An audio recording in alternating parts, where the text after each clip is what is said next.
Good morning and welcome back to the Good Morning Minute podcast. I'm your host, Angelina Mojica, and I'm excited to kick off season 2 with a theme that touches every single one of us: relationships.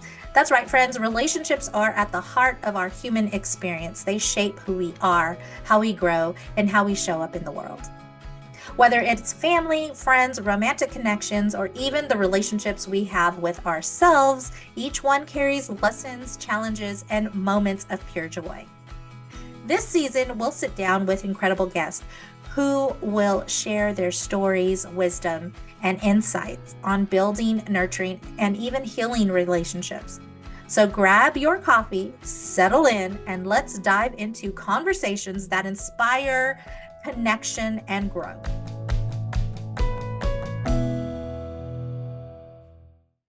Now that we've set the stage for today's conversation on relationships, I'm thrilled to introduce our guest. She brings a unique perspective and a wealth of experience to the table, and I know her insights will leave you feeling inspired and equipped to navigate your own relationships with more intention and understanding.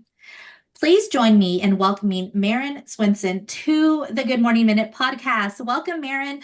I am so excited to have you here. So excited to be here. Thank you. Absolutely. So let's get started with a little introduction. Tell us a little bit about yourself and what drew you to today's conversation about relationships. Yeah. Well, I'm I'm 38 years old. I live in Utah. I am a mom. I'm a stepmom. I've been married to my second husband for 7 years. And I really credit that relationship with him as kind of like the spark that led me to like my awakening and my opening up and stepping into my power as a female. I'm a life and fashion coach. I'm an intuitive stylist. I'm really all about honing your unique truth and expressing that confidently on the outside and doing supportive things on the inside. And so, as far as relationships go, I've looked at my own journey stepping into that, how I even became a life and fashion coach.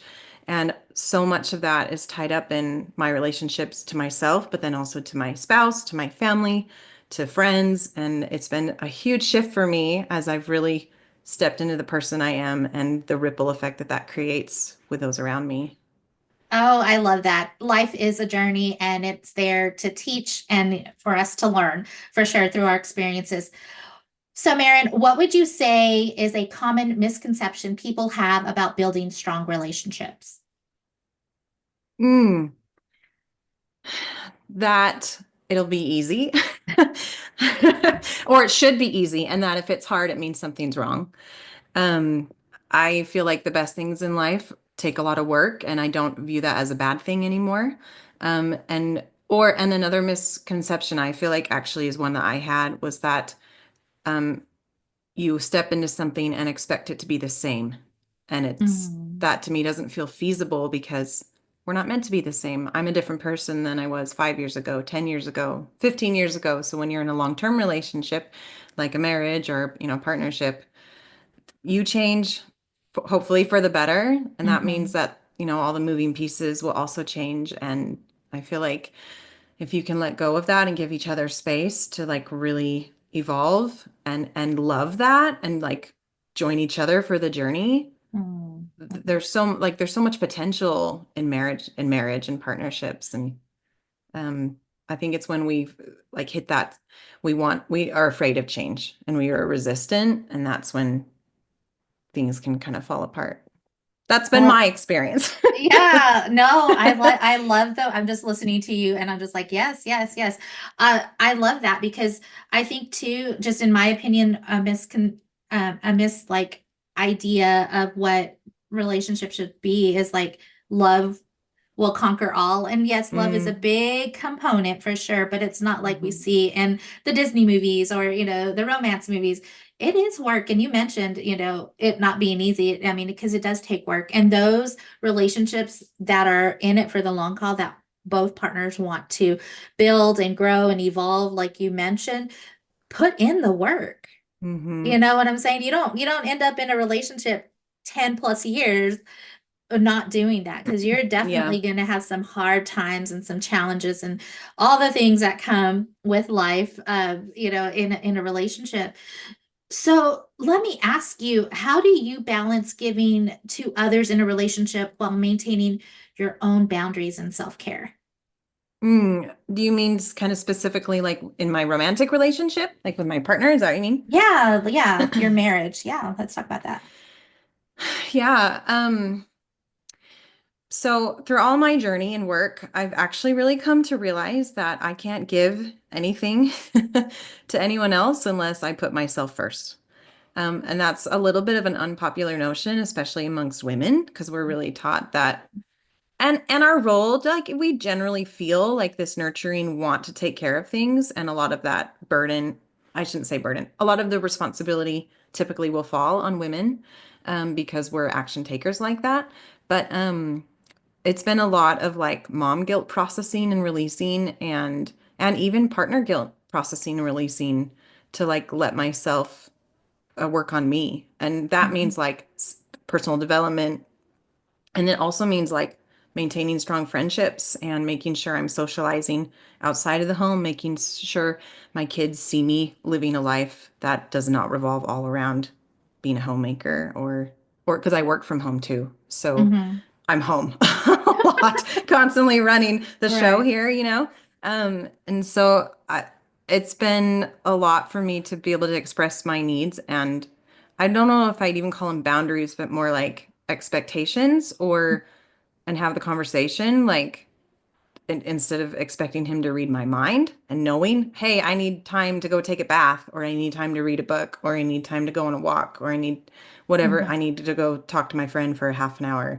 It's more like we're pretty good about communicating that effectively to each other, and then giving each other the space and the grace to do it, and knowing that we have each other's back as far as picking up all the other responsibilities. We have 6 kids between us, and we both mhm. work, and like life is busy, so it's a lot of moving pieces we have to manage, which gets really tiring sometimes, but we try really hard to do that, give each other like room to still be individuals. I appreciate your transparency and just kind of opening up your marriage perspective for us because it's so true. I think historically women were trained and Mm, taught that your job is to get married and you marry someone that's going to take care of you. That way you can be a good homemaker. You've got to learn how to cook and clean and have the babies, raise the babies, and hold down that mm. house. Um, 100% my experience growing up. That was what I was molded into, and that's what I did my first marriage. And mhm. here And I you, am. I know, right? Here we are. Um, and I get that coming from a Hispanic culture, very much the same Mm, thing too. And now as society changes, the world changes, um, the expectations should change, but it's hard for us to break out of that because yeah. nobody's sitting there going, okay, no, now women are expected to do more. And we partner with our person because with the cost of living increasing every day, I mean, it does definitely takes a two person household to maintain the expenses of just running a household, not to mention the kids. Yeah. And I'm starting to see more dads get involved in child rearing and raising and that partnership. Now, not everyone's on board just yet, but we're starting to see these changes. And I think being able to have conversations like this helps just that build that awareness and helps like make it normal, normalizes the Yeah. idea of men being nurturers too. Yeah. Definitely. The thing is, they really are. I Hmm. think it's like, it's not, I don't think it's that women are even better suited to it. I think it's just historically like we've really set ourselves in these roles. And Hmm. I look at like my ex-husband, he's a great dad. He was very involved and really loved and devoted to his the 2 girls that I had with him. Hmm. And then, we all have strengths and weaknesses, and that was definitely his thing. He really wanted to be home with the kids actually, and use that as like a little bit of a crutch. And then my current husband, we always laugh, like we feel like this is kind of our second chance at being parents, because he's 10 years older than me. And he had 3 kids from his first marriage. I had 2. And his because he's older than me and his kids were older, his youngest was a year older than my oldest when we got married. And then we really felt strongly like we were supposed to have a baby together. Hmm. And and at that point we're like, we're crazy. Like He's 45 years old. I was 35. Or like we were just getting to this point where like our kids were out of the baby toddler phase and we were like, on the weekends they'd go with their other parents. We'd have just time, the two of us. It was almost like a jump forward. We'd get like family time, but then we were also empty nesters at the same time.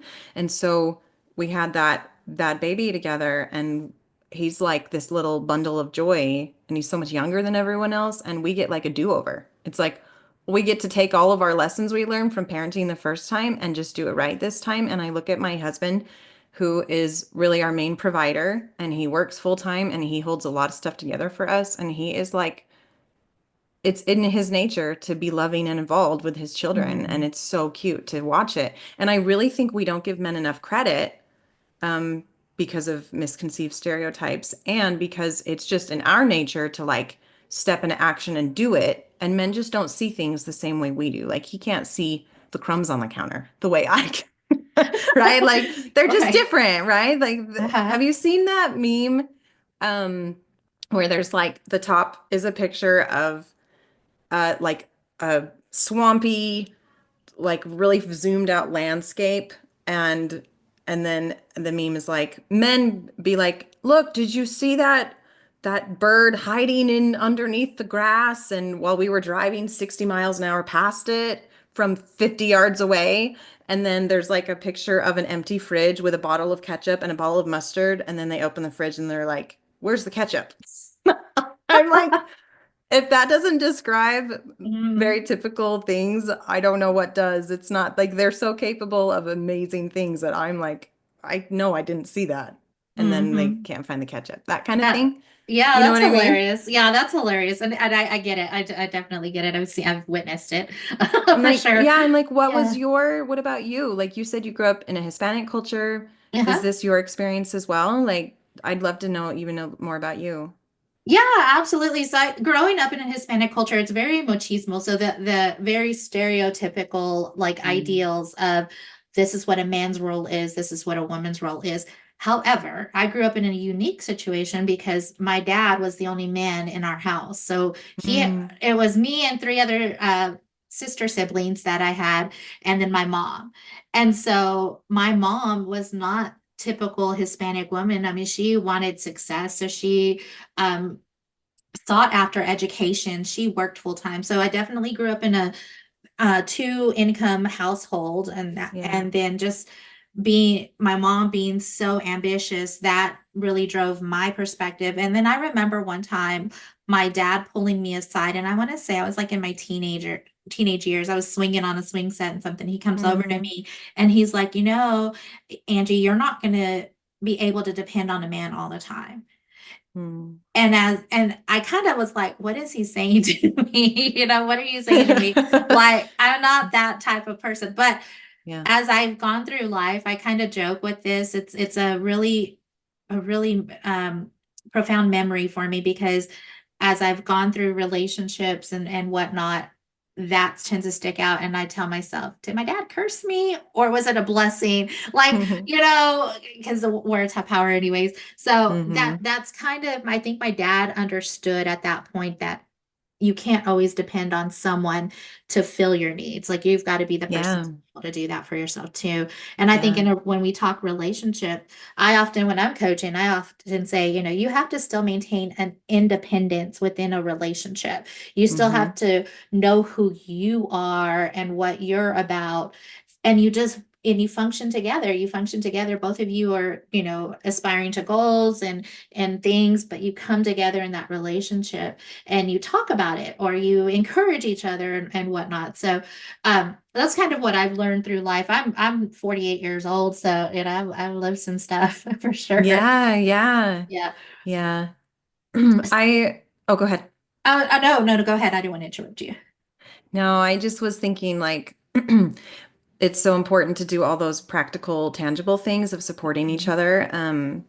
And and then I also think just emotionally, like I think we get in these, I'm a big believer in the law of attraction and that we create our lives and we attract Mhm. what we are. And so we have you mentioned like the Disney movies in the beginning, and I was just Mhm. noticing that like all those movies, they show they show this relationship until they get married. And then it's like, oh, okay, we're done. Happy ever after. And I'm Happy ever thinking after. like that's when the real juice really starts, is when you actually get over like kind of the honeymoon phase and now you're into real life. And that's really Hmm. where the beauty is, I think, is once you actually start that, can you really, can you stay committed? Can you love each other? Can you grow together? Can you be your own emotional cup and then share Hmm. that with someone? Because I feel like we get into these relationships and it's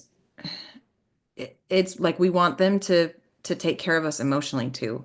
And we want them to read our minds and we want them to Yeah. manage our emotions, and we project all of our insecurities and our anxieties on them. And it's been a lot of self-work for me and my husband for us to like really be willing to get to the heart and root of what's the actual problem? What are we missing here? And to it's a lot of deep work, and can be really uncomfortable. It it can, and I totally agree with that because I too believe in the law of attraction as well. But it's a belief system that you build within yourself because a lot Yeah. of what you see in life, your outcomes are just internal beliefs about who you think you are. And Yeah. so if you are seeing that in a relationship, then you really need to reflect in what is it that's hurting within yourself because you can't seek those outside affirmations. Like you have to have that within yourself. And that's where your Yeah. self-worth starts to become stronger. Your self-esteem is stronger. The confidence is stronger for sure. And then you start looking at the world differently because you have a different perspective of who you are internally, Yeah. and you no longer settle for those things. Um, Let me ask you, Maren, Yeah. what's one lesson about relationships you wish you had learned earlier? Um, it's a really good question. I have mixed feelings about it because I don't know if I would have ended, like I'm really grateful to where I've ended up. You know what I Mhm. mean? So I wonder if I had known these lessons earlier, how that would have changed anything in my life, because I really feel like I'm where I'm meant to be. Um, but maybe if I go back even just to the beginning of my current marriage, I I think I would have loved to have known that it's that like the importance of communication. And I don't even mean like the tone you use with someone, or like, you can take courses on actually how to talk really well to someone. I mean more like even communication within myself, how and the need to express and the need to air everything, I think is actually really important, even when it gets uncomfortable. We held a lot of stuff in. We had, I was 30, he was 40 when we got married, and we'd already lived previous lives. We had other families and Mhm. a lot of stuff to kind of work through. And we spent a lot of those first few years like not addressing kind of deep things. And it's really just been in the last few years that we've really gotten to the heart of it. And I think, gosh, we could have saved each other a lot of a lot of trouble, and just, maximized every minute together if we had been willing to like really address the hard things and communicate and not be afraid of the fight and not be afraid of the what ifs and just really go for it. And that prompts a different question in my head. Like, why do you think we are afraid of those what ifs? I've been married 3 times. I've been divorced 3 times. I've done some dating, and Mhm. I've learned, dating old, being older and dating, that I just come straight out. I'm like, hey, here's what I'm about. Like this is what I'm looking I for. love that. Can you meet that expectation? And if you're dating someone that's like, well, no, I'm just in it for the fun, well, that's not where my head is at, so it's not going to work. Let's just, Yeah. let's end it here before you continue to grow and have feelings. That's what I've learned. But I'm also wiser too. Wisdom in the Yeah. older age, because I feel like as young ladies, when we're out there and we're in we're getting to know somebody, we're so attracted to, and just the honeymoon phase of it all. And oh, I don't want to make him mad, this made me a little Hmm. uncomfortable, but how do I share that and stuff?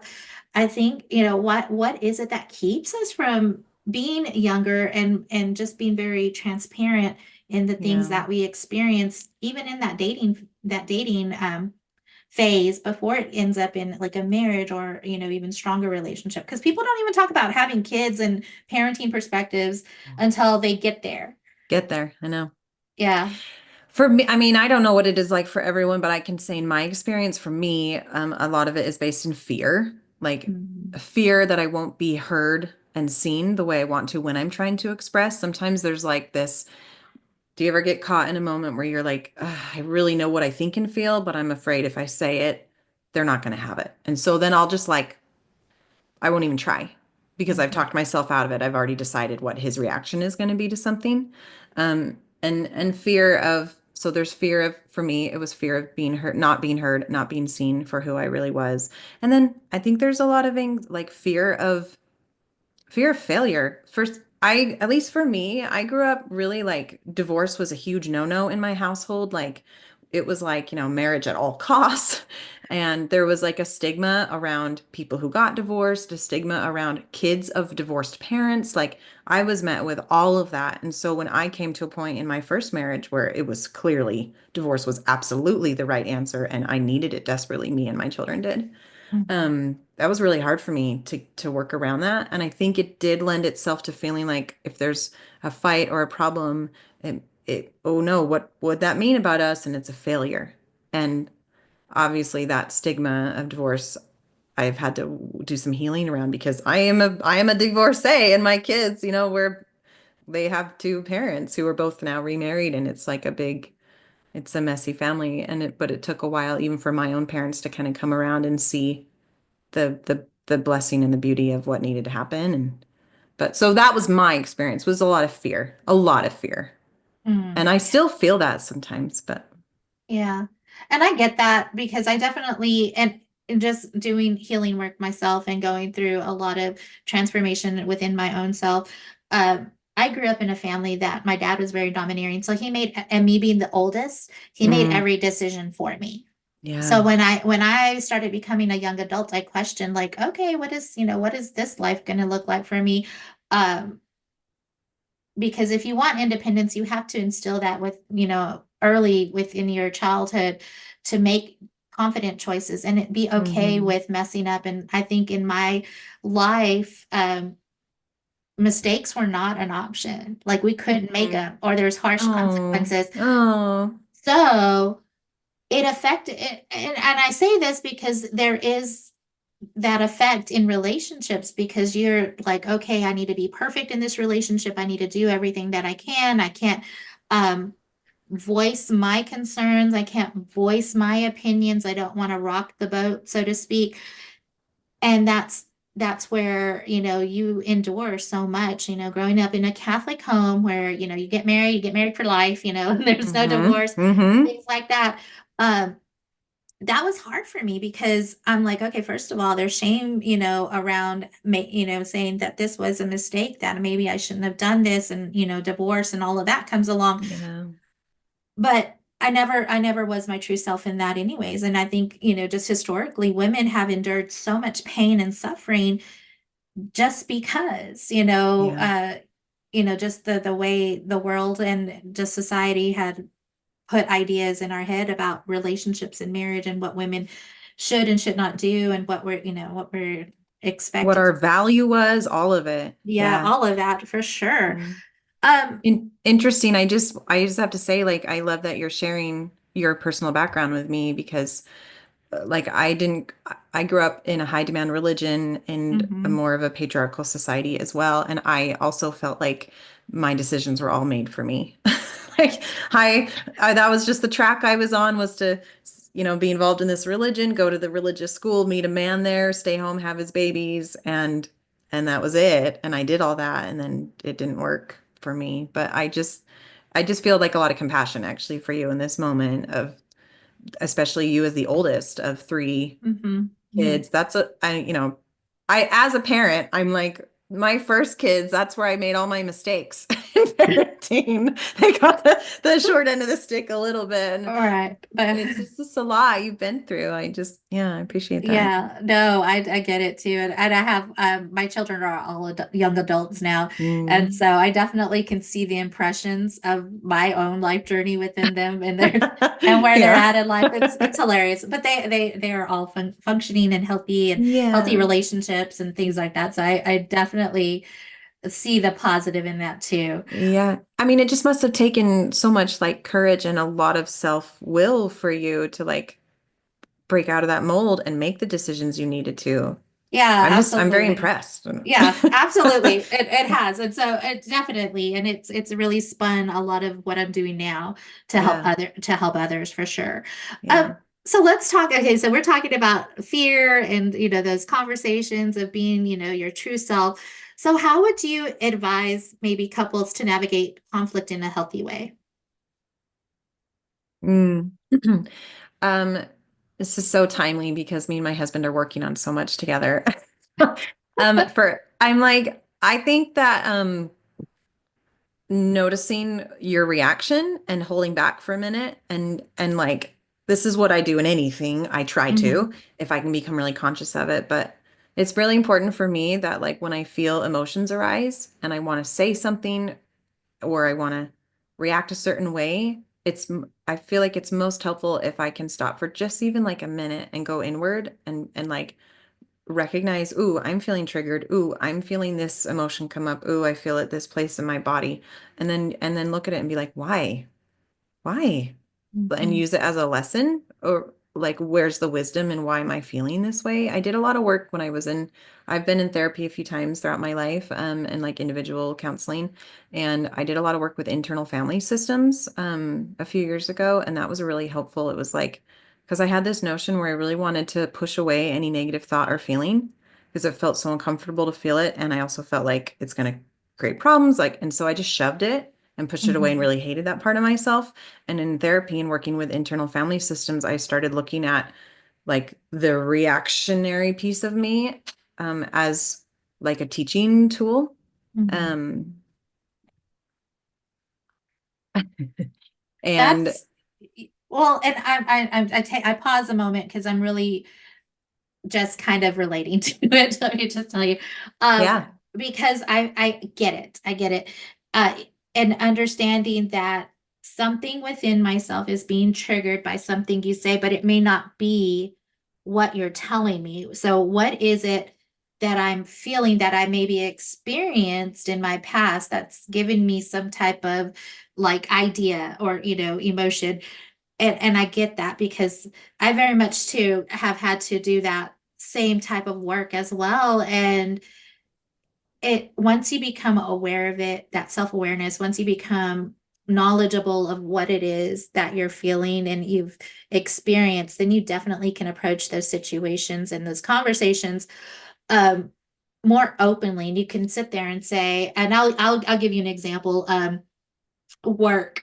I work in the foster care industry and there's a lot of state regulations and things like that. So I constantly feel like, okay, I'm meeting this regulation, but I'm not meeting this regulation. And I get the feedback and whatnot. And so it puts me back into a state of I have to be perfect. And so I started to feel that mm, anxiety of perfection stemming up because yeah, I'm like, okay, I'm doing this and I'm focusing on this, but then I've dropped the ball over here and I've got to make sure that I'm getting it all done. And I had to just to stop and go, okay, this is stemming from back when my dad's expectations were you have to get mm, everything right. You have to get everything right because mistakes aren't acceptable. yeah, And, so I recognize that and I have to tell myself, okay, this Whew. you gotta tackle it once at a time Yeah. and we'll get there. So, um, like I said, being aware of it, then you can totally let that past go so that it's not affecting what's happening in the present. You can truly focus on the present and whatever that conversation is in that relationship. Yeah, it's a lot of self-awareness and a lot of Hmm. accountability, right? It's like I feel like always my answer is when something happens is to always go inward first and like Hmm. assess, and then you can still communicate it to whoever else is involved. But you do it from like a place where you're just way more aware and you can say, hey, I'm feeling this way. Here's why. I have some sensitivities because of these things. Here's how this made me feel. Because it's never so simple. It's not like Mhm. maybe they did something wrong, right? And it needs to be addressed, but you also might be bringing your past experience to the table, and that's why it feels maybe more intense for you in the moment. That's been my experience. Here's a really good example is like my reactionary state.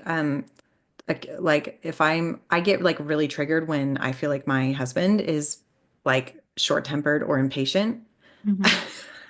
which he's not a lot, but when he does, and it used to really bother me, and then I would react and be irritated and short-tempered and impatient with him, and then we're all short-tempered and irritated and impatient. And I finally was like, why am I making this about me?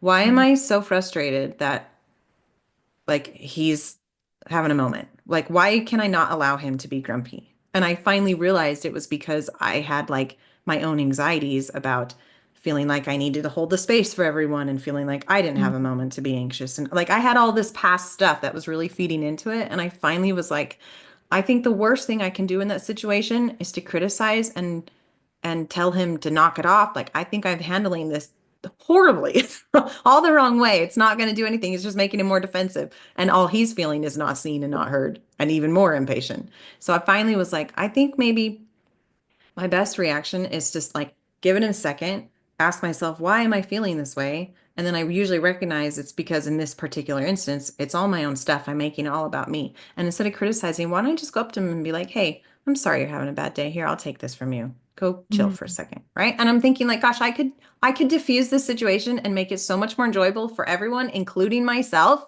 if I just waited like 1 second and looked inside myself for a minute and stopped making his stuff all about me. Right? Like that's just a small example, but that the shift in that has made a huge difference in our day to day. And I think that's a great piece of advice too, because so many of us get caught up in it. And we're human, we're going to get caught up in it. Um, Sure. but it really is being conscious at all time of the things that you're doing and the things that you're feeling and stuff like that. Um, I've learned just when we're navigating like those conflicts and things like that to be more inquisitive so that I'm taking the focus off of me and really trying to understand someone else. So if I get a tone or I detect a tone in the voice, I'll just ask, "Are you upset?" Mm, That way I know how to approach this because then I'm putting their needs first. I feel as if I ask these questions, do you need me to step away? Do you need a moment? What is it that you need and how can I provide that? So I think that too is kind of understanding that okay, I'm getting triggered. Like yeah. I Yeah. feel the tension in my shoulders, so I need to ask what's going on here. How do I Yeah. need to respond to your situations and to your needs? So I appreciate all of that for sure. Um, Yeah. what kind of advice would you give someone struggling in a relationship? Ooh, that's kind of a big a big question. It is. I feel like because I have some friends in the past who've been really through the ringer and they feel really frustrated with good reason. Like I hear the laundry list of reasons why this other person is making life hard for them. But then I also think you can't change them, right? Like you can't. You can ask, you can express, you can encourage, you can do all those things, but you have actually no control over what happens. And so I feel like the best way to improve a relationship, whether that means you leave it or you stay in it, I don't know, whatever that answer would be for someone, Mhm. but anyone who's struggling, whether the right answer is they stay or they go, I think the best thing is to just again go inward and really start working on yourself. Like I feel, I don't want to put words in other people's mouth, but this like expectation or like the sense of injustice, like, well, why should I have to be forgiving or why should I have to communicate why should I have to do all these things the right way when they're not willing to do it? Mhm. It's the Mhm. worst mindset. Like they're the only way I feel like I can be really happy in my relationship is if I start working on myself. Doesn't mean that the other person doesn't have work to do, but whether they do or not, I have no control over, right? So it's like, Mhm. where am I really going to put my time, attention, and focus? Is it trying to control and change someone else based on what I think they should be doing, or is it like letting go of that oh, it's so hard. It's so hard to let go Mhm. of that need to like want to control it and change it. Because I might be justified and right in my thinking, but regardless, I'm so powerless in that. The only thing I have power over is myself, right? So I feel like, Yeah. again, going with my law of attraction beliefs, like if I spend the time and work on myself and I start doing things that make me happy and I start doing all the things that I want this other person to do, either that relationship will match me where I'm at or I'll release it and move on, whatever that may be. That is true. And that is, oh, that is such the like the biggest freeing moment in Mm, self-awareness is when you yeah, just realize that the only thing you can control is yourself. Like what you do, what you say, what you think, what you feel. Like you that's within your control. yeah, But I think a lot of us like to deflect on ourselves and try to fix other things that we have no yeah, control over. And that's, we just create the frustration for ourselves because we can't change somebody. They have to want that for themselves. So why not do the change for you and make yourself better? Then the outcomes and the things that you start yeah, seeing will shift and change as well. yeah. All right, Maren, let me give you a fun question. What is your love language and how do you see it show up in your relationships? Oh, yeah, totally. I'm a quality time girl. So I'm like super hypersensitive to people being on their phones if they're around me. I hate it. I'm not a phone girl. I never have mine on me. I had an Apple Watch for like 2 years and then my band broke and I've just never replaced it. The constant dinging is hard, but yeah, quality time. I need like legit sit down conversation. I need to feel seen. I need to be heard. And that's how I do it. So, fortunately, my husband, it's not his first love language, but he's really great about supporting that in me. And we are really good to we put a lot of emphasis and focus on trying to have time together. Like every night, even if the kids are up late, because we have so many of them. But by the time they all go to bed, even if we're tired, we still we make sure we give ourselves together like a solid 20 minutes. And sometimes we're too tired to talk, but it's even just like we have to sit here together and just be with each other. And I feel like if we don't do that, we get really lost in it. Our relationship suffers. So that's how it works for me. I love just spending actual time. I love going on dates. I love at home having rituals or like the ritual of a family dinner. I have pretty Yeah, strict rules around the family dinner because we don't get to eat dinner as a family together a lot between all the kids moving and or leaving, coming and going with their friends or their other parent or sports or whatever the times we do. It's a pretty yeah. strict. We sit at the table, we put devices away, and no one leaves until the last person is done eating and you're dismissed. So Oh, that sounds kind of harsh. But it's been really good for us because sometimes that's like only time we all get to be together as a family. And I feel like I need to yeah. set the expectation, like when you're here and with you're present with someone, you have to be present. You have to Right. actually be Oh, present. and that's a good practice to learn, I think, too, because teenagers are so consumed by their devices and, the next thing that's coming up and Yeah. whatnot. It really does teach being present in the moment, but it also creates great memories for them to fall back on and go, hey, do you remember that one conversation we had at dinner? And, Yeah. just that safe space as well. So I love it. I Yeah. love it. Yeah. All right, Maren, if people want to get in contact with you outside of this podcast, how can they do so? Yeah, they can go right to my website, marenswenson.com. And I have we have not even talked about this aspect of me, but I feel like what I do is all about mastering your intuition.